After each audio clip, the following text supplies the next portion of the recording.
Hello, and welcome to your Protection of Minors policy training. I'm Katie Sherman. I'm the Civil Rights and Title IX Deputy here at Kenyon. Before we get started, just a content and self-care message. Some of the topics that we discussed today might resonate with you personally, and if that's the case, feel free to take breaks. If you have trouble taking the training altogether, please email me and let me know, and we can work through that.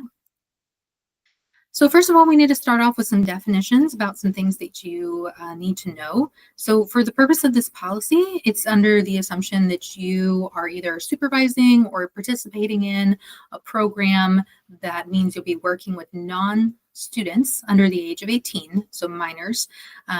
For the purpose of this policy, that's our definition, in an unsupervised setting.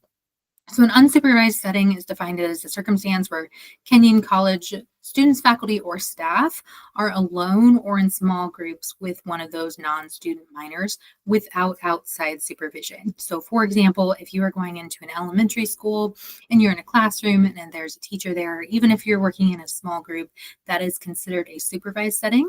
However, if you take a student or a couple students out into the hallway where you're working one-on-one with them without direct outside supervision, that would be considered an unsupervised setting. So if you're taking this training today, you'll be working with those non-student minors in unsupervised setting at some point in part of your program. There are a couple things that we're going to be talking about today that you need to be aware of.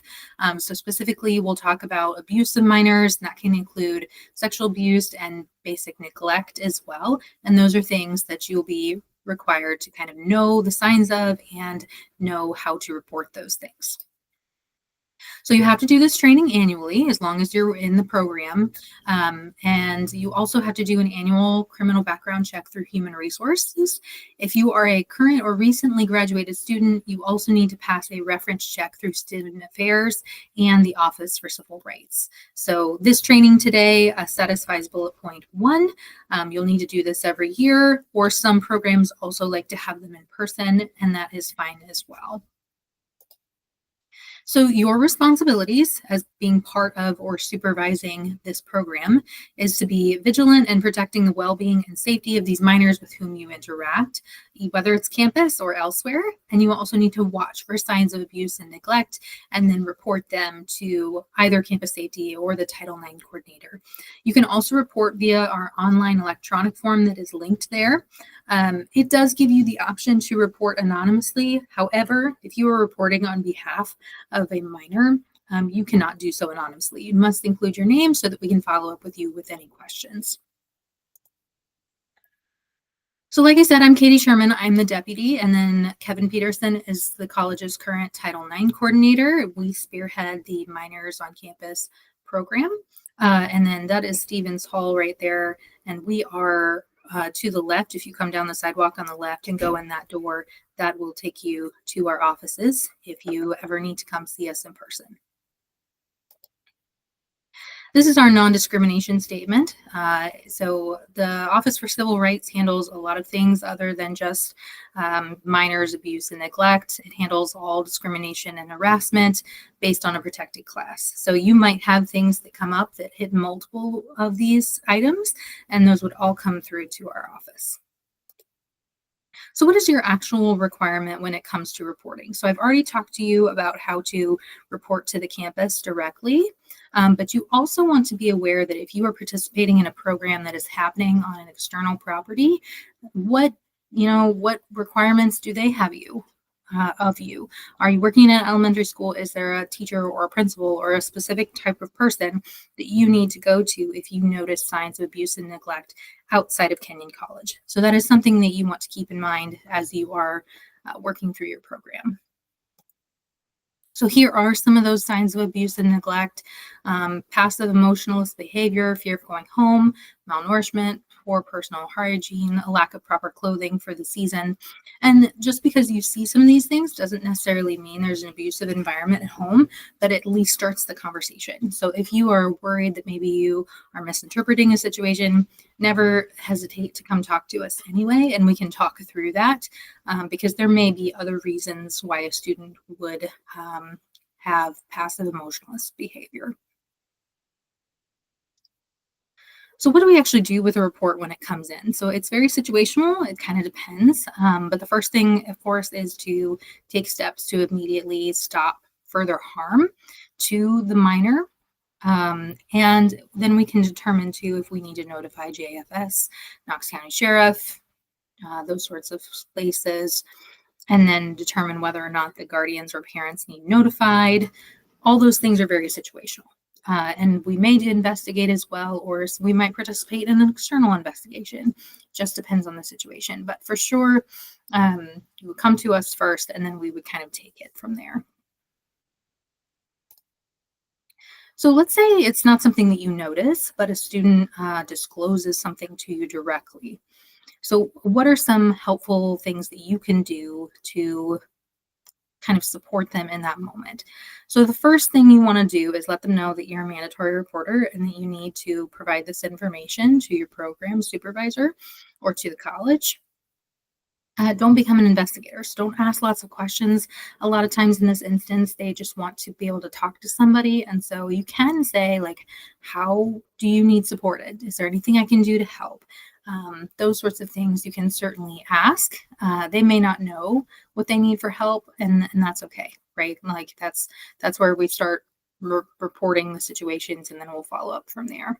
But avoid questions that come off as investigatory, like why didn't you fight back?